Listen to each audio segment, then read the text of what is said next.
Jadi teman-teman, pengukuhan Paskibraka direncanakan akan dilaksanakan pada tanggal 13 Agustus di Istana, 2025 di Istana. Kemudian jumlah penerima tanda jasa dan kehormatan Republik Indonesia sedang dalam proses usulan sudah masuk ke pemerintah yang sedang digodok oleh Dewan Gelar Tanda Jasa. Jadi nanti kita tunggu berapa yang akan diputuskan oleh Bapak Presiden untuk masing-masing individu atau kelompok atau instansi yang akan menerima tanda jasa dan kehormatan. Kemudian di IKN akan tetap ada upacara, sebagaimana juga upacara yang dilakukan oleh instansi-instansi lain. Jadi akan upacara lebih dahulu di pagi hari, sama juga dengan instansi pemerintah yang lain. Sementara jam 10 akan fokus upacara detik-detik proklamasi di Istana Merdeka. Jadi begitu penjelasan tentang IKN.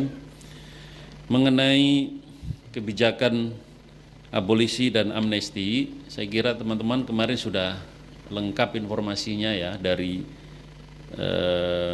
pemerintah yang diwakili oleh Menteri Hukum dan juga dari DPR yang diwakili oleh pimpinan DPR, sehingga saya menganggap sudah cukup penjelasannya.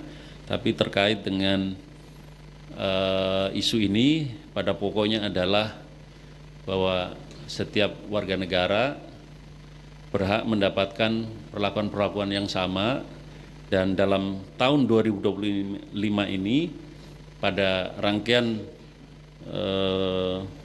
peringatan HUT ke-80 Republik Indonesia, Pak Presiden memberikan kebijakan terhadap beberapa orang, baik yang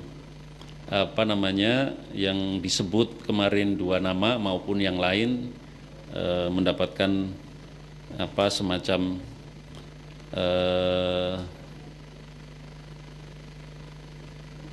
memenuhi kriteria untuk mendapatkan abolisi, amnesti maupun yang lainnya yang mungkin diberikan oleh pemerintah kepada mereka. Jadi saya kira itu teman-teman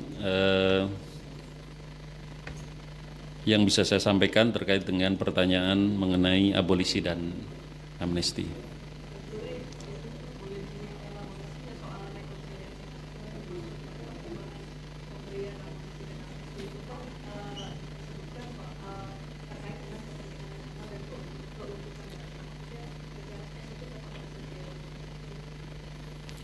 Iya, begini ya teman-teman semua, kita sudah tahu prinsip Pak Presiden Pak Prabowo di dalam memegang pemerintahan ini, bahwa pada intinya kalau kita ingin maju maka semua harus bersama-sama, bergotong royong, persatuan menjadi kunci.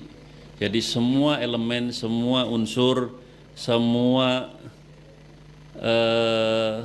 hal yang terkait dengan persatuan pasti akan diperjuangkan oleh Bapak Presiden. Jadi kebijakan apapun termasuk kebijakan politik demi persatuan dan kesatuan, Bapak Presiden akan mengambil langkah-langkah tersebut.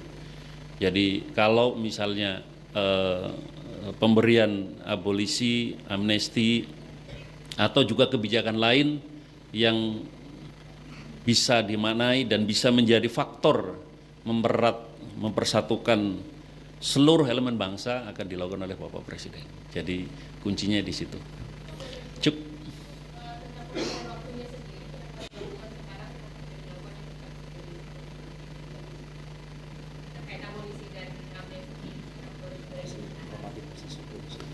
Ya, kan proses hukumnya juga baru selesai, baru diputuskan oleh pengadilan.